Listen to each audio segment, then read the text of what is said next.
The second link.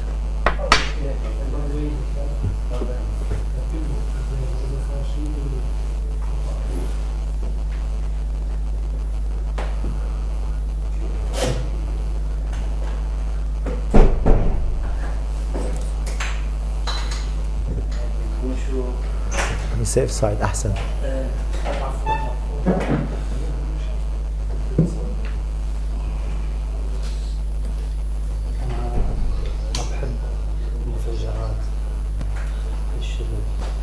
All right.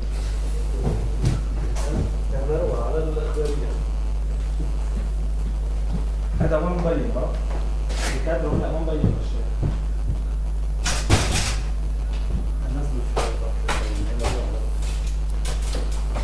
هذا بس بيك إذا يعني صار معنا شيء لا سمح الله. Fourth guest is supposed to be Frank Jelly. He's an Anglican priest and cultural critic. He's supposed to join us from London. I'm still waiting on confirmation. لا لا لا لا أنت بتعجبني حبيتك هذا الأساس أصلا إنه ما يكون في غلط.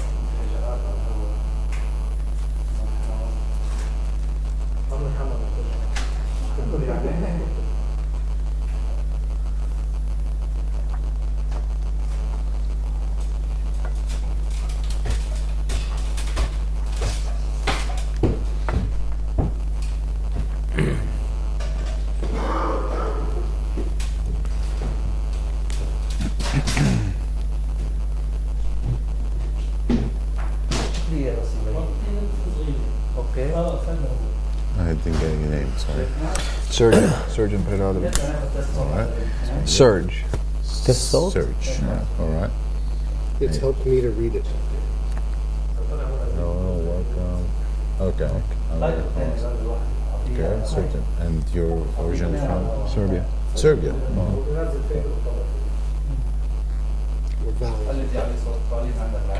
Yeah, we don't use them. You know, a lot of Arabic writing we don't use.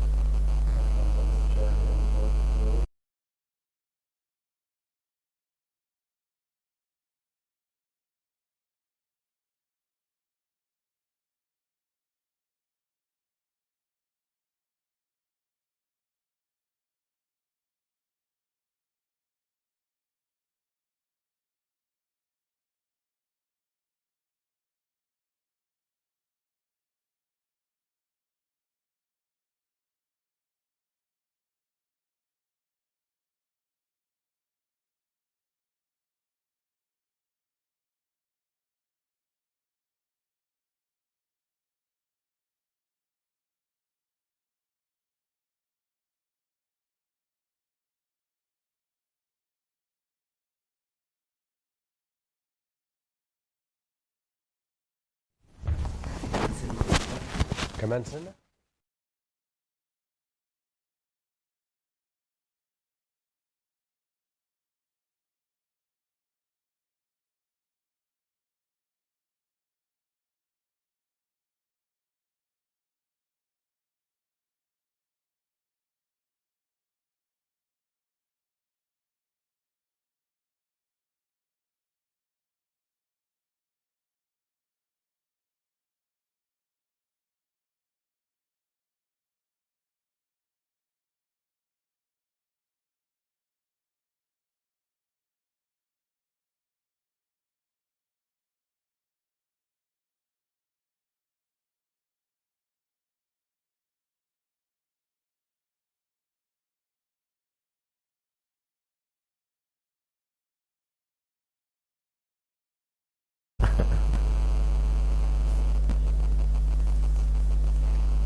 ايوه ايه صح.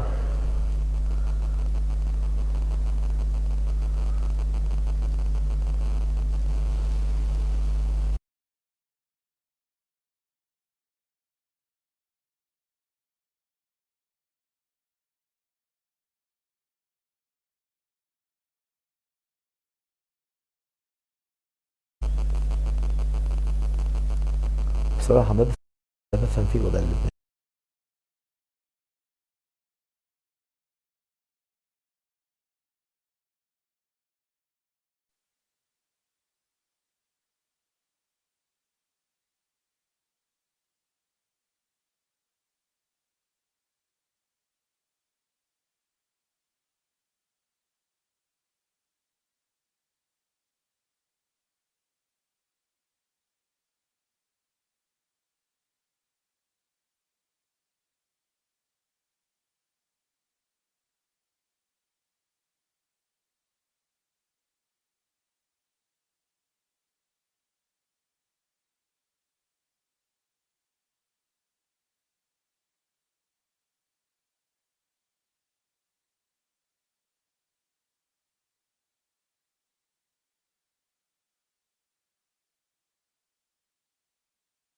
لأن أنا إسلامي، فالأصل تكون ثقافتي ثقافة إسلامية.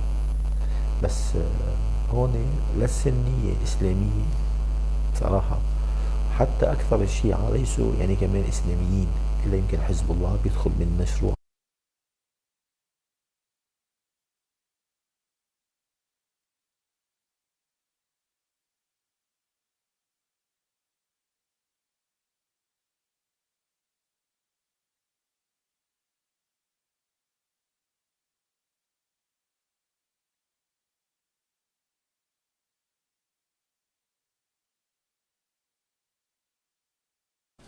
ماني بالغرب مستقل عن دينه والمذهب بينجح على أساس العقيدة. Call it AU or something.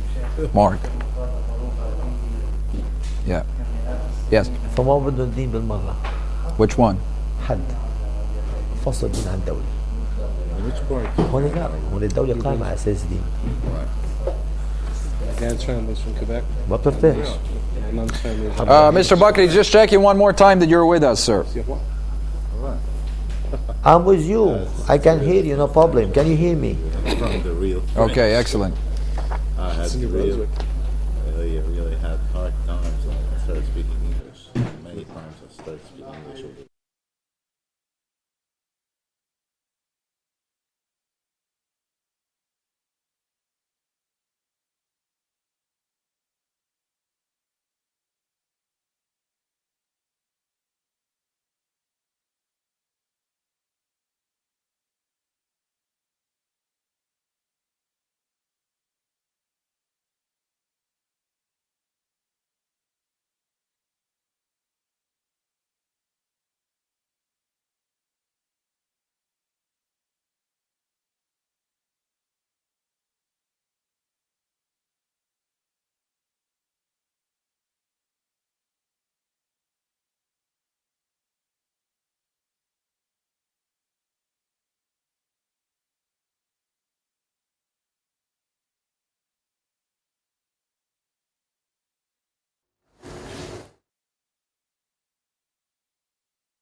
Yes, Mr. Frank Jelly, can you hear me? Yes, I can. A bit faint, but you should try to speak a bit louder, please. Okay, we'll try and get that fixed. Yes.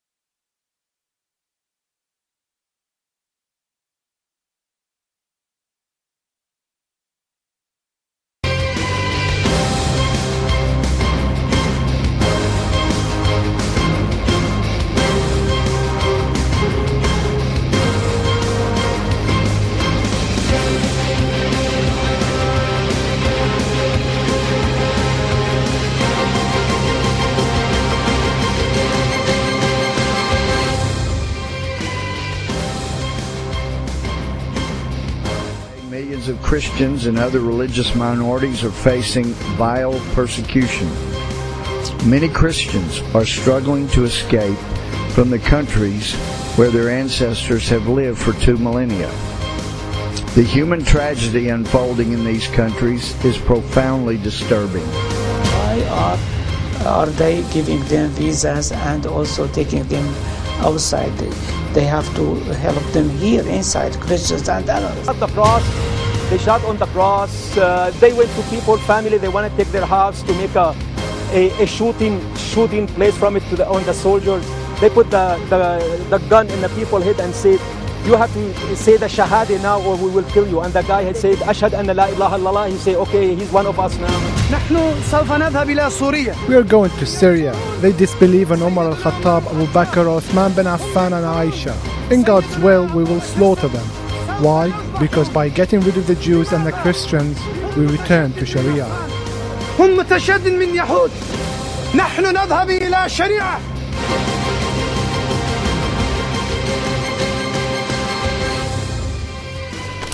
Hello and welcome to Between the Lines. I'm your host, Srdjan Preradovic. Well, Christians in the Middle East are facing an existential crisis, one which has manifested itself most clearly over the past decade. Christians in Iraq have largely fled that country. In Egypt and Syria, the community feels that it is, though, increasingly coming under threat. Now, this reality has been accompanied by a rise of sectarian tensions in the region, but even more importantly, the rise of radical factions across the Islamic world. Are these two trends related? And is there really a risk that Christians will flee en masse from the Middle East? Helping us make sense of it all, we have a special set of guests joining us today. Here in the studio, Mr. Mark Sirois. He is a political analyst. Also in the studio, we have Mark Zabel, professor of political economics. Live from London, Frank Jelly. He's an Anglican priest and cultural critic. And from North Lebanon, Salafist preacher Omar Bakri. A warm welcome to all of my guests. Mr. Sirois, let me begin with you. In your view, is Christianity facing an existential threat in the Middle East?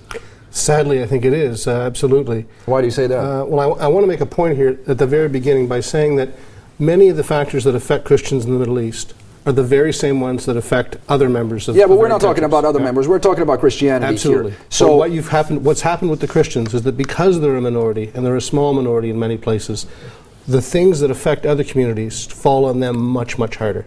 In addition to that, you have these rises in extremist ideologies, radical organizations, and that's making it worse. Dr. Zabel, Christianity might be a small minority, but Christianity, it's not something that was imported from the West to Syria. It was born in Greater Syria. Right. Is the conflict in that country at the moment endangering the existence of the Christian community? Of course, it's endangering the base of Christianity, where we had all our legacy as Christians, religion, legacy, of course, the birth of our Savior and everything. We feel that we are attached to all those very important monuments in our lives. And what's endangering the community at the moment? Definitely radical groups, such as Qaeda and other radical groups. Okay, Sheikh Bakri, let me put that question to you. Why are Christians being targeted in Syria? First of all, there is no problem with Christianity. I think there's a conflict between the tyrant regimes and the people who uprise. And the problem now with those who are with a tyrant could be Sunnis, could be Shia, could be Christian, could be Jews, could be whatever.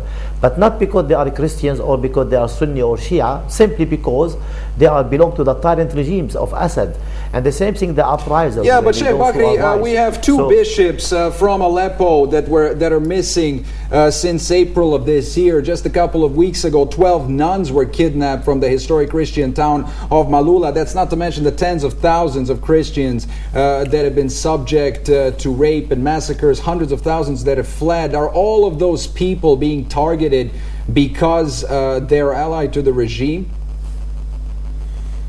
I think there's some of the element is existing there. There is a people, they fight against Christians whom they see them as a part of the regimes, and sometimes the regime as well, they may attack some Christians. Well, how are the Christians, Sheikh Bakri, if I can put that to you, how are the Christians in Malula specifically associated with the Syrian government? I mean, the community and the Christian community there has expressed time and time again that it does not want to be involved in the conflict. It's true, but the question is now, if the regimes are really using his own weapon against the Christians, against the Sunnis, against the Shiite, against the Alawis, in order to create public opinion against the uprisers. So I'm not saying there is nobody from the uprisers. I'm not attacking people because on sectarian terms. But we should be fair, and when we speak about the conflict, as an expert on Islamic groups, I know very well the problem are between the uprisers and the tyrant regimes. Assad is not between. Okay. Let's get Mr. Jelly's opinion. Let's get Mr. Jelly's opinion on that. Mr. Jelly, what is your response there? Christians being targeted simply because of their political affiliations rather than their religious ones? No, I'm afraid. I suspect they are being targeted largely because of their religion. I would want to say, incidentally, that I'm a Christian, but he is no Christian who only is concerned about Christian. As a Christian, I have to be concerned with everybody, all human beings. But Christians clearly are particularly vulnerable in the present situation, because they've often lost the protection from the state, because the state in many Middle Eastern countries is weak, or in some cases even collapsed, and so very often it is a matter of vigilantes, of extremists, of fanatics who are taking it out on this minority, not the only minority which is being targeted, but it's one of the main minorities which is largely vulnerable and not protected, does not enjoy the protection of the state as much as it ought to. So that the Christians are in a particular plight.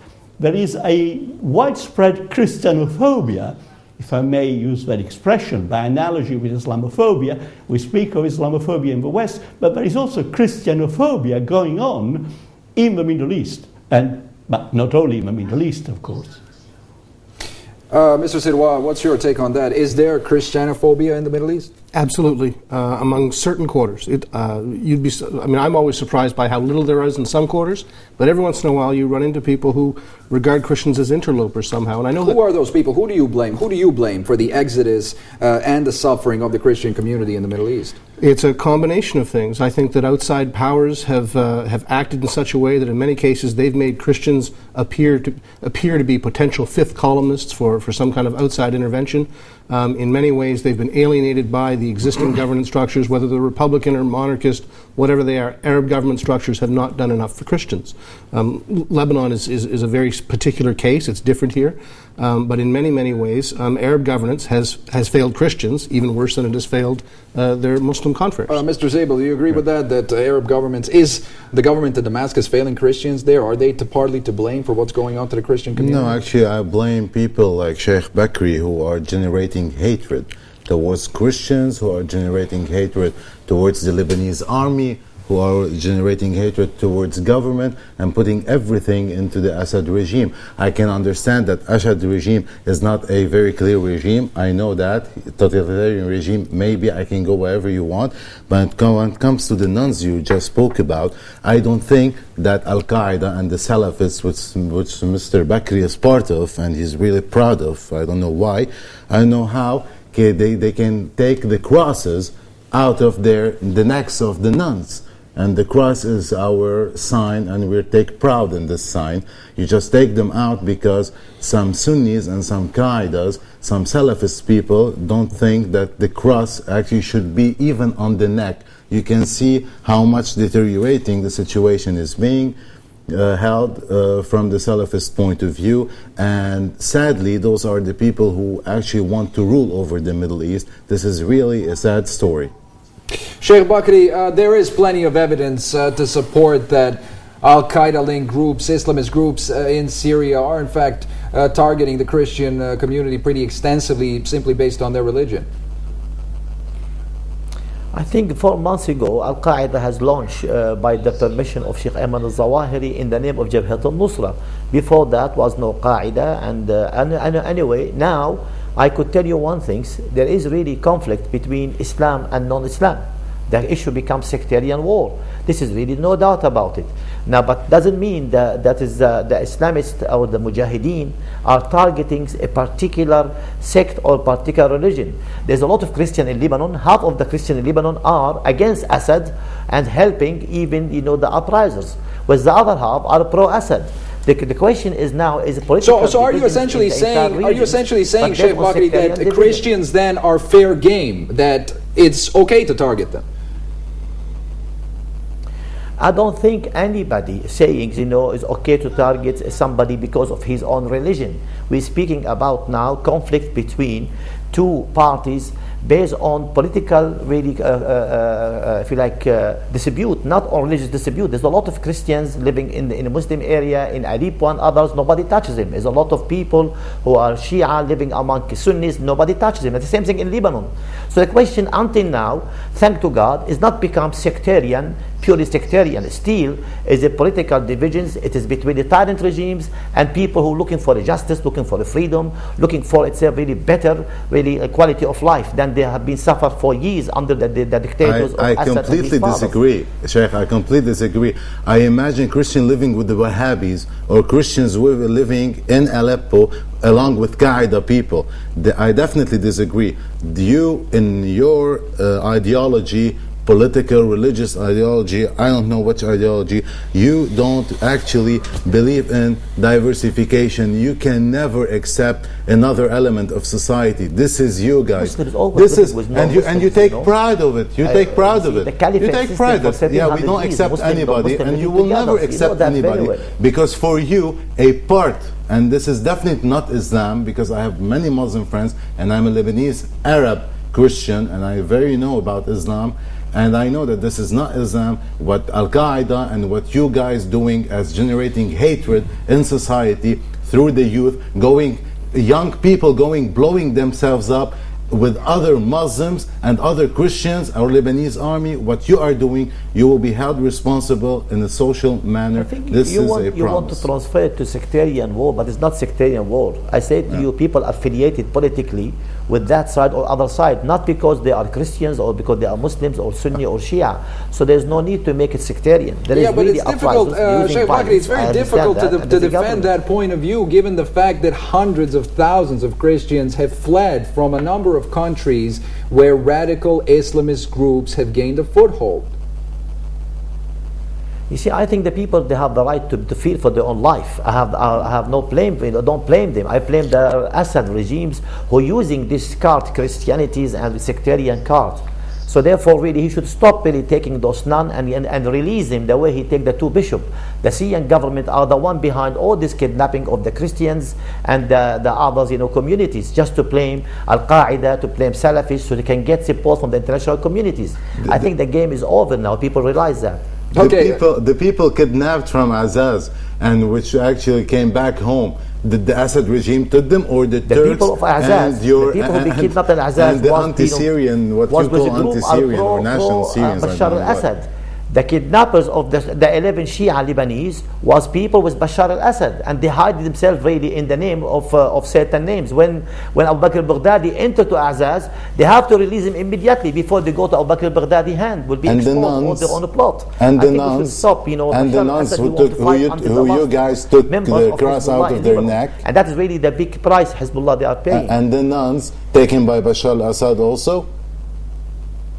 That's right. The nun is by people or belong to Bashar al-Assad. Wow, this is a huge fact. Everybody know it. But you see, the Mujahideen have no time to take nun. Oh my God. For your information, what you want to take nun for? Okay, Sheikh Bakri, that's really far-fetched. And on behalf of the so-called jihadists. Yeah, it's very difficult to even begin to imagine how something like that is possible. I just want to bring in Mr. Jelly in London for a moment there. What's your response to all of this?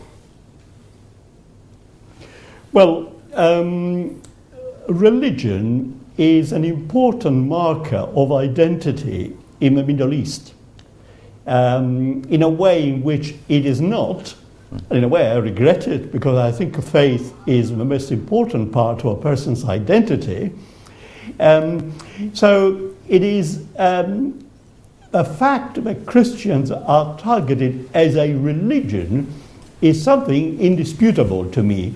And it is bound up with the fact that religion does matter. Now, I actually am a great believer in the importance of Christians and Muslims and other monotheists in uniting to fight common battles because we do have common causes. We are both all concerned with the protection of the family, with values like morality, like impersonal behavior, like sexual morality, and so we should unite. We should not allow these fanatics to separate us, to drive wedges between us. Mr. Jelly, I want to come back to the studio for a moment, Dr. Zabel. You heard, let's bring the discussion back to Syria and government versus the militants on the ground there. Is it possible that both the government and the militants are using Christians as a political pawn here? I'm not an expert in military stuff. I don't know. But politically speaking, is the government protecting minorities so that protecting the Christians in order to make the argument that it protects minorities in Syria? It did protect them for over 40, 50 years of Assad rule. Christian Syrians used to go liberally to the church, put a cross on their neck. Nobody used to tell them anything. They used to protect churches. I used to go to Syria and I used to see that. And again, I'm not a big fan of the regime over there. But between this regime and the Salafists, which Mr. Bakri is part of them, definitely I will take the regime, because I will have a minimum of liberty to express my religious views, and I could never do it. And I want to ask Sheikh Bakri something, because definitely he's in a good relationship with the Wahhabis in Saudi Arabia, and as a Lebanese Muslim to a Lebanese Christian, how do you regard Christians in Lebanon, and why the Wahhabis will never ever accept anything called Christianity? Why can we build a church in Saudi Arabia? Why you have a mosque in Rome and we cannot build a church in Saudi Arabia? Can you answer me this very important question? Mr. Bakri, go ahead, please. How would you answer that? I can answer you. The Saudi regime is really permitting over 173 churches, in Saudi Arabia. Though I'm against Saudi regimes, but you see, I'm living here in Lebanon. I believe Muslims and Christians are living together for years. And even in Syria, there's a Muslim, Christians, and different sects. The problem now, I think Bashar al-Assad, he failed to defend the Christian communities. So he's a failure. But that's simply not true, is it, Sheikh Bakri? I mean, bring somebody who is able to defend the community, the minorities. But until a radical Islamists arrived in Syria before the beginning of this conflict, the Christian community was living in peace. Yes, they were. There was suffering in Syria. There's over 5,000 Christians in prison of Syrian Assad. They have been tortured a lot. They used to run away from Syria to Lebanon, asking for refugee here. Some of them, I met them in Europe. I know many Christians. That's not the point, Sheikh Bakri. The point is that since the arrival of the Islamist groups on the ground in Syria, we have had an exodus of hundreds of thousands, not 5,000, not 10,000, hundreds of thousands of Christians, and well-documented massacres in Christian towns. I'm speaking in the time when Syria was under the control of Bashar al-Assad, was many Christians in prison. So that is dictator regimes in the time of when he used in control. Now he lost control. I think for a greater reason, he should really walk out and go to Iran or go to somewhere else. Let the people of Syria, Muslims and Christians, Sunni and Shia, come together and agree to live together in better societies, in better governments. Sheikh Bakri, this is really what the people need, looking for freedom, looking for some type of your argument, Sheikh Bakri, if this is your argument, why are you and your fellow Salafists generating hatred? Why lots of Lebanese young people are blowing themselves up? Why are you making people blow themselves up with the Lebanese army? In your mind is to attack Muslims who are really happen to be Salafis, but nobody generates hatred. Muslim and happen to be Salafis. So 9/11 it happened for them to be Qaeda. They was living together, no problem. So everything happens for something. So I don't know. I mean, coincidence? Always the Salafists are in deep coincidence of issues? The Salafis Because you are unbelieving generating against all the hatred. regimes in the region, even against the Saudi regimes, Iranian regimes, Egyptian regimes, Syrian regimes, Lebanese regimes, but against them politically, intellectually. Not necessarily to use violence, but you are using violence against the different sects to create sectarian divisions. And that is what Bashar al-Assad is going to fight until he comes to Lebanon and fight until the last soldiers from Hezbollah and from those who are allied with him. And Right, that's why the Christians of Lebanon Bashar understand al-Assad is this sending game, the young and people they blowing themselves up today. Bashar al-Assad are sending. You see, the question of people who do self-sacrifice they're operations against they're with enemies, Ahmed al-Assir. that is happening And Ahmed against al-Assir Israel is a all very the good time. friend of you. Even- And you're a very good friend of the Wahhabis, who actually hate Christians. And I know by fact that you hate Christians. And what you mean about Wahhabis? Do you mean your friend, the Saudi regime? Are you talking about that, the Wahhabis? I've been in Saudi Arabia and I know how much Wahhabis disgrace Christians. And so this is the You see, the the same Saudi case regimes are which the you good are. friend of the Iranian regimes. We're talking about these two What? regimes, The Iranian and the Iranian regime, Saudis, I are was very in good Iran. friends. I was in Iran. I went to Iran. We have churches. People are free to be Christians, Jews. I spoke to Good for Hakams you, in Iran. good for you, I but that's even not saw mean because Zaradashti. the Do you know what dictator Assad Zaradashti? as a good man. No. Zaradashti for them, You can't say God Bashar is Assad is fire. Mother Teresa. I For mean, God's they're sake, atheists, don't and say they that live out to freely in everybody. We'll Iran. make laugh And of us and you guys and the guys Green who are Party in backing Syria will be arrested the as a terrorist. We know the that. people who are backing you from Saudi Arabia, the Wahhabi guys, they disgrace What mean? I'm against Saudi Arabia. And What? Saudi Arabia is against the Salafis, against the Qaeda. Saudi Arabia regimes are the most corrupt And regimes, who's like sending, the Iranian and regime, who's like sending any all other those regime. presents to I Bashar think speaking al-Assad? about very Who's dictators. sending the Salafis to Bashar al-Assad? I don't know, Switzerland? You see, Bashar al-Assad, he's really fought against him, people from inside. Now, there's many Muslims come from all over to support their own Muslim brothers. I understand that. Yeah. But who pushed that really to that limit? I think let's his answer own me this policies. question. He You failed are to defend fighting the Bashar communities. al-Assad to create an Islamic Syria, yes or no? You What see, is we're your removing political Bashar plan al-Assad for because he's Syria? a dictators, because he's a criminals, because he's oppressors.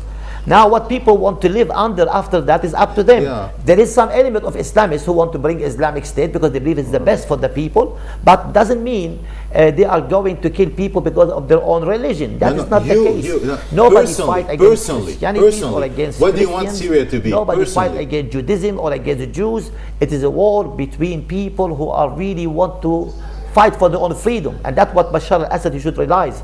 Bashar al-Assad studied in the West, but unfortunately he lives with the mentality of somebody Arab dictator. Okay, gentlemen, let's let some of our other guests get a thought in here. Mr. Sirwa, if the Assad government falls, what is the alternative to protecting the minorities in Syria? The FSA, the Jabhat al-Nusra Front, the ISIL have certainly shown no reservations about expelling Christians and massacring Christian communities and other minorities, like the Kurds, for example.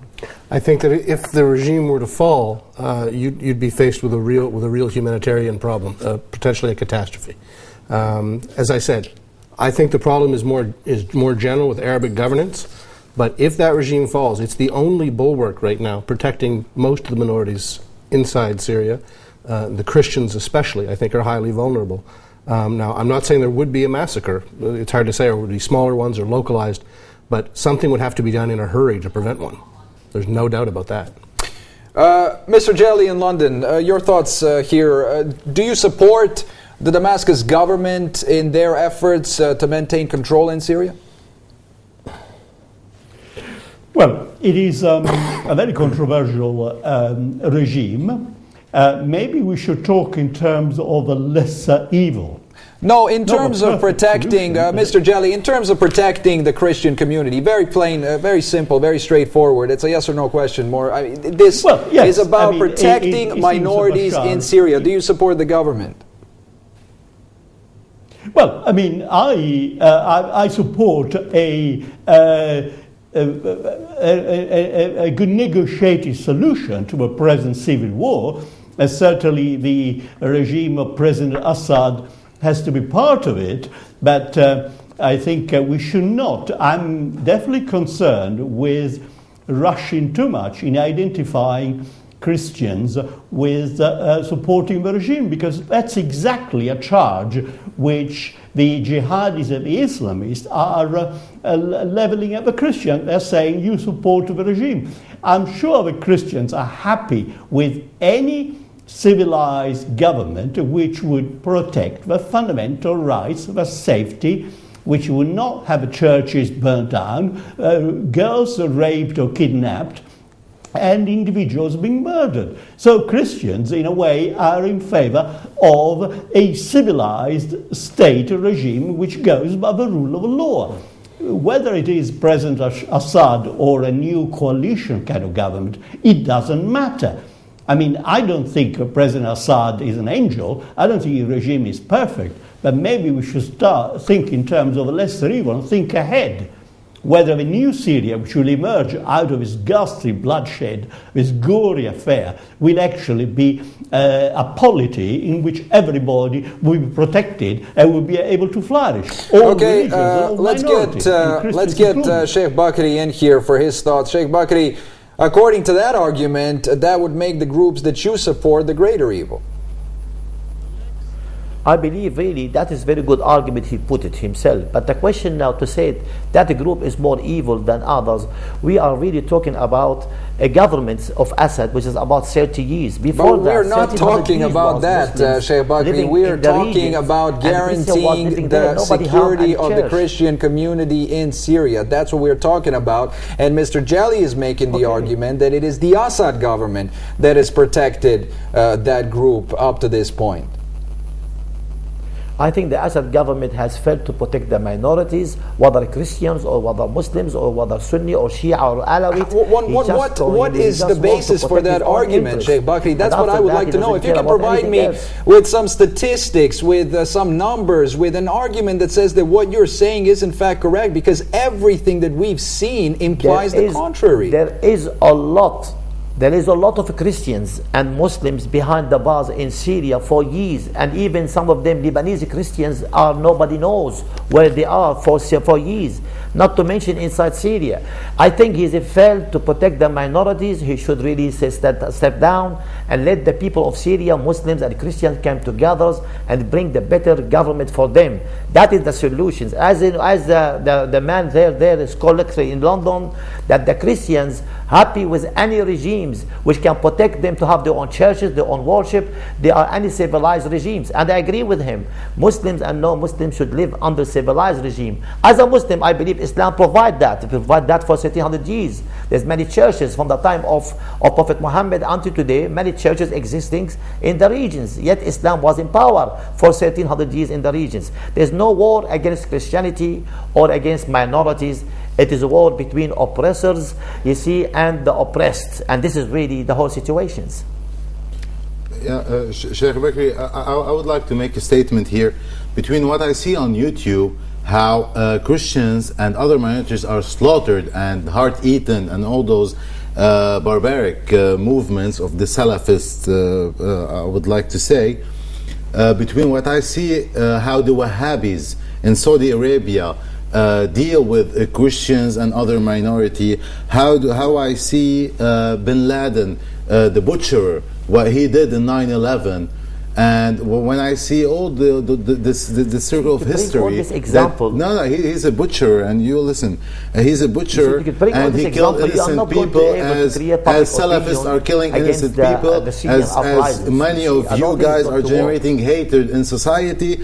You see, between this option and Bashar al-Assad, yes, I will take Bashar al-Assad. I'm a Lebanese Christian, I'm a liberal guy, and I'm telling you, I definitely will take Bashar al-Assad as an option. I will never take you guys, because you are living back in 1960, I don't know how many years ago.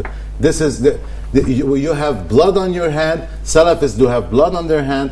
Blood of all minorities on their hand. They cannot. Clean, and I think really everybody knows that as Muslims. I don't know.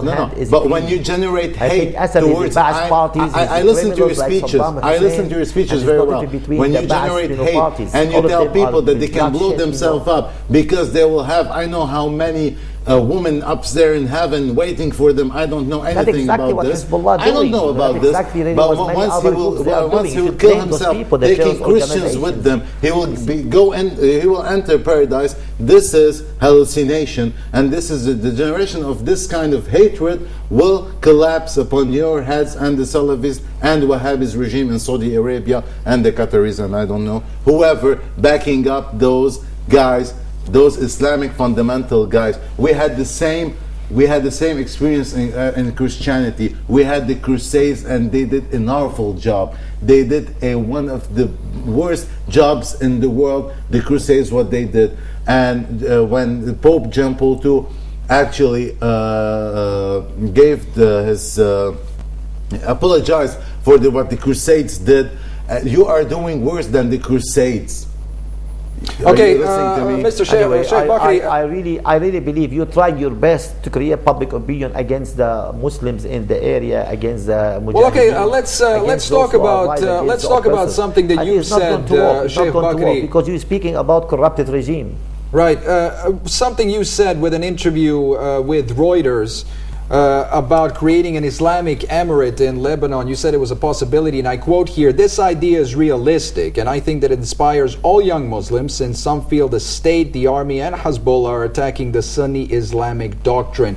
Isn't the very notion of an Islamic emirate a threat to the Christian community? I believe Islamic Emirate, it is an emirate where is really look to the citizens, Muslim or non-Muslims, Jews or Christians or Shia or Sunnis, as a citizen, provide for them basic needs, food, clothes, shelters, welfare, education, right to worship what they want to worship. They have their own church, their own synagogue. Islam was ruling system for 1300 years in the regions. And until now, the church in Jerusalem, in Jerusalem is still there. So I don't think really the problems at all when Islam comes to power. I believe Islam is the best. You see civilizations which has a political system for the whole mankind. It does not force people to change their own religion. I think you have a problem with some extremist element. Yes, I agree with you, but that extremism is in Christians, in Islam, among Muslims, among Christians, among Jews. But the fundamentalism, was the secular fundamentalism, Ba'ath fundamentalism, are more dangerous than the religious fundamentalists. At least religious fundamentalists have some moral values. Those who follow the Bible or the Torah or the Quran. But those secular ones or those atheists like Assad or like Saddam Hussein before him are criminals. These people doesn't care about any human being. That's why they're slaughtering baby and children. We the Christians of Lebanon had the worst period of history with the Ottomans. And you are telling me that I think you see, you're speaking about the Ottoman. I'm speaking the time of Prophet Muhammad, the time of Umayyad, you can never treat me as second-class citizen. I will never be a Ahl Zimma for you. You listen to me very well what I'm still telling you. I will never be a second-class.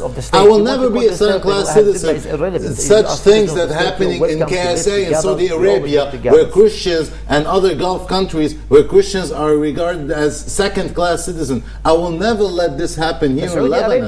You will never have this. You take a very good example. You take a very good example and a very close look to what happened to Al-Asir. You take a very close look to what happened to Al-Asir, and you can predict what's going to happen to the Salafists if they try to manipulate the Lebanese system and try to make other citizens as second-class citizens. By this I mean the Shiites and the Christians. There's nothing called in Islam. It will never happen. And this is why I told you, Salafists, you Salafists, you have blood on your head.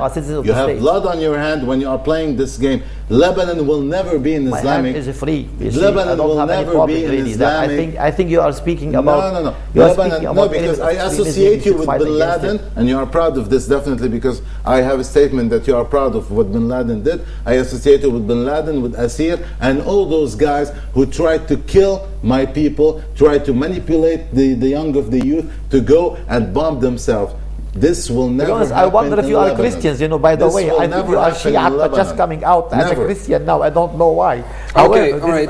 Let's try and get Mr. Sirwar's thoughts here. There's no policies amongst Islamists or Salafis to attack any Christians at all. Okay, Sheikh Bakri, Mr. Sirwa, are the Christians essentially the biggest losers, it seems, from the Syrian conflict? They're viewed as a regime allies by the Islamists, they're viewed as regime allies by the Western powers, and they're viewed as, in some cases, political pawns by the government itself.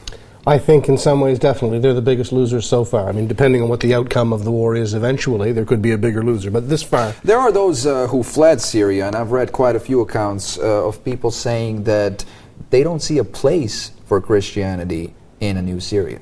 Well, this is increasingly the problem. Many Iraqi Christians have said the same thing. I think something like half of them have left in the past, say, 10 years. And this is exactly the problem. And it's endemic. In the West Bank, you have the same thing. In the Gaza Strip, this little tiny strip, there used to be a Christian population. It's dwindling by the day. Egypt, there's still a huge number, but that one too is falling. And the Syria crisis is really just, it's a microcosm of what's happening across the region. And it does make one wonder, though, having seen what happened in Iraq, when that country fell apart, when that government fell apart, when society collapsed in on itself, and to see who were the losers, and the losers were the Christians, to think that anyone, especially in the Western powers, would have promoted something similar in Syria boggles the mind. Mr. Jelly, why are Western powers in particular here giving political cover and financial support to conflicts that are driving Christianity out of the Middle East? Well, that is exactly a tragedy which we have been facing since 2003, after the invasion of Iraq. We had two putative Christian leaders like Blair and Bush who have actually unleashed a disaster on the Christian communities in the Middle East. As has been said, for example, in Iraq there were 1 million Christians before the invasion. Now there are only 500,000, and innumerable number of Christians have been murdered and churches burned down. Well, why is that? Because I don't want to go into conspiratology. I don't want to say that there are dark forces which are behind some Western governments. But there is a temptation to say that looks likely.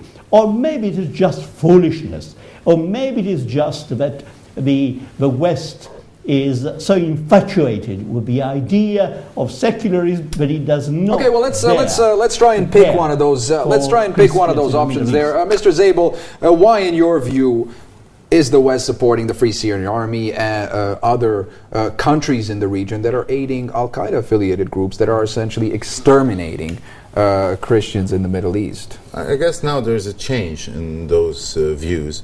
Well, not by any stretch of the imagination. Yesterday we had John Kerry, U.S. Secretary of State, saying that they're now considering talking to the ISIL, the Islamic group that is responsible for so many of the atrocities committed in Syria.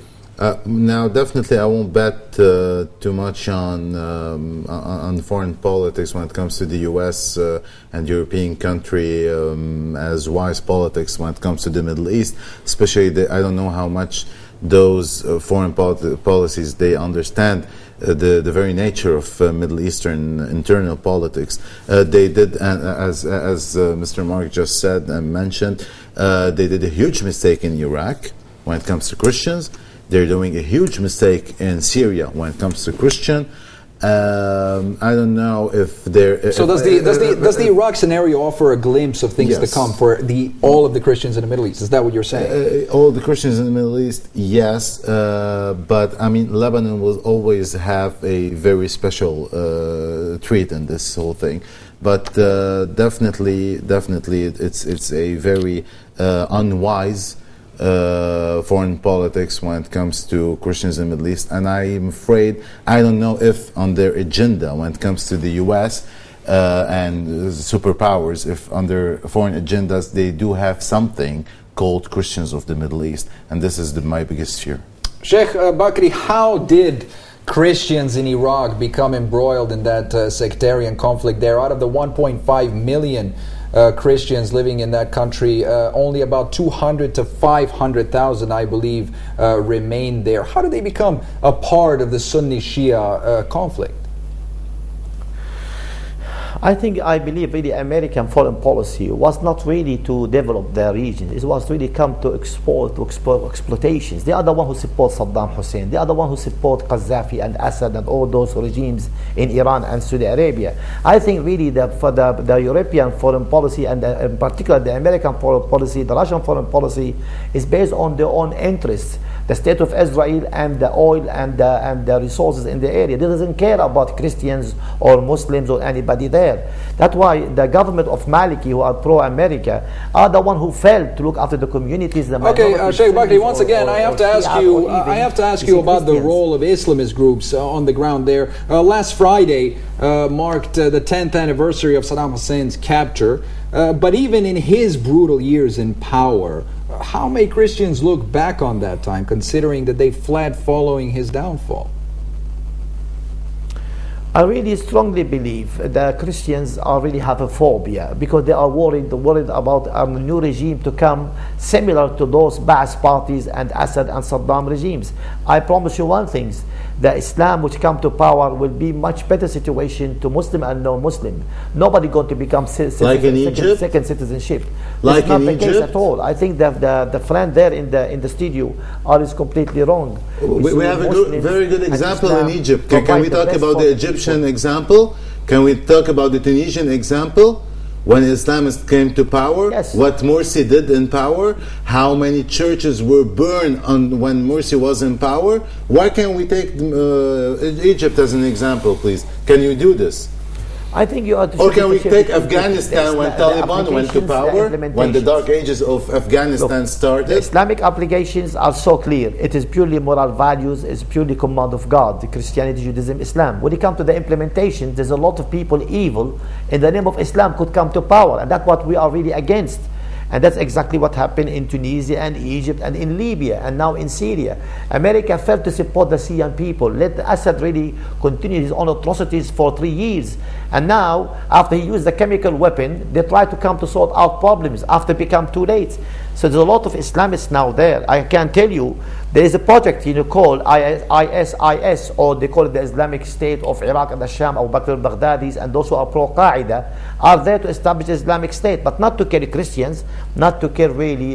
but they are killing Christians. Not to kill anybody. But they are killing Christians. They are imposing their religion. You cannot impose your God on me. You cannot tell me how I should live. You cannot tell me that my wife should put something on her head. You don't have the right to do this. This is the 21st century. Why can you not live with us in the 21st century? Why you should always live with camels 1,600 years ago? Why can you tell me? You cannot tell me this is God, what God wanted, because what my God tells me is really different from your God. And to avoid problems between gods, why can we create a sectarian regime? And why can't we live as normal people, as one-class citizen, all of us? You cannot impose your religion.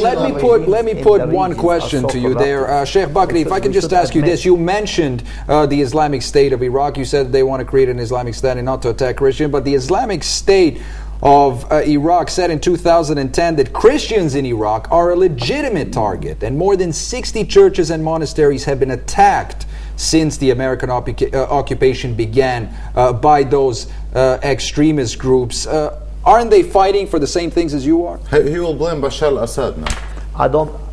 I don't believe really the Islamists are really behind the attack of Christians in Iraq. Rather, the government is behind the attack the Christians. But they said they are, Sheikh Bakri. They said they are repeatedly. I'm not coming up with these statistics. These are the statistics given by the Islamic State in Iraq. Look, I think, thank to God for the alternative media, the Facebook and the Twitters. No longer itself really will be only one media show, one-man show is called the media of the government. Now everybody can see the truth.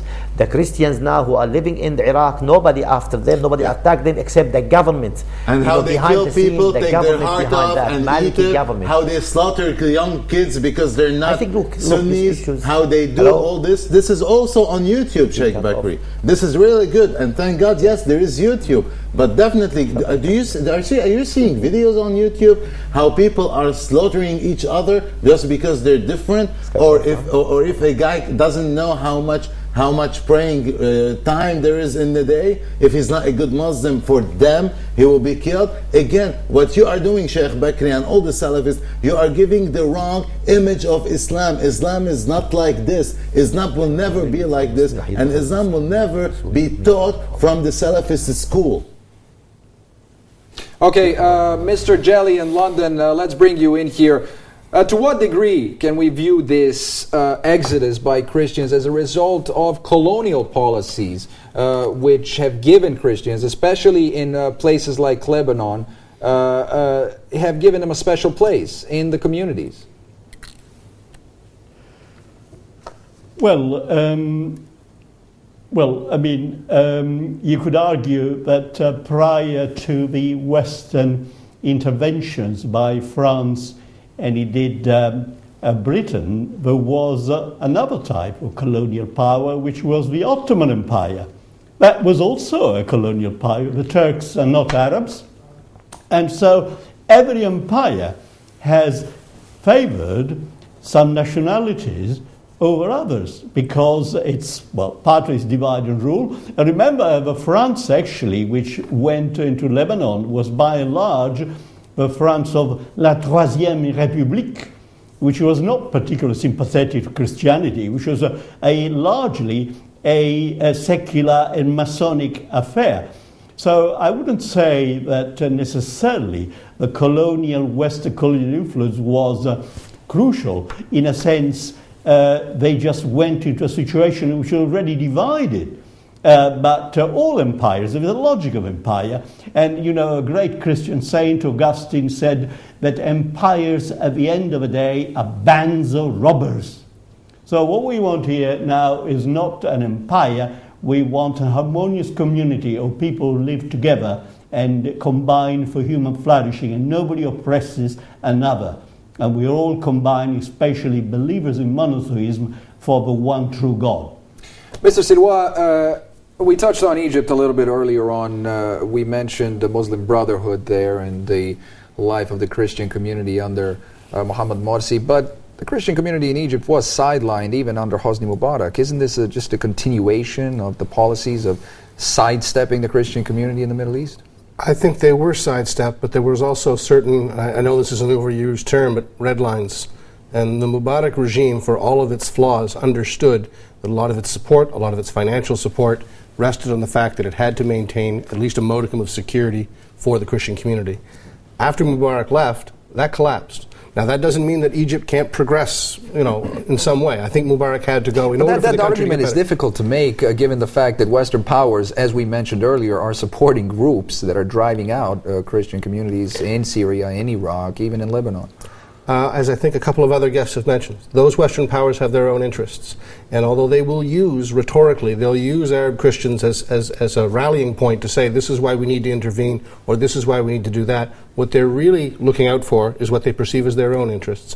And if Arab Christians get ground between the wheels of those interests, then so be it. They're not going to lose a whole lot of sleep over it. They'll give them visas, they'll let them out, but they're not going to lose any sleep over it.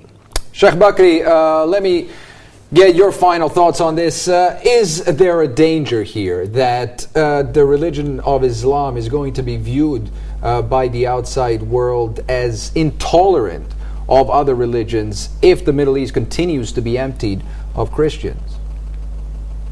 No doubt. It's really the people in the West, they have this Islamophobia because of the evil man-made systems and the evil American, foreign policies toward the regions.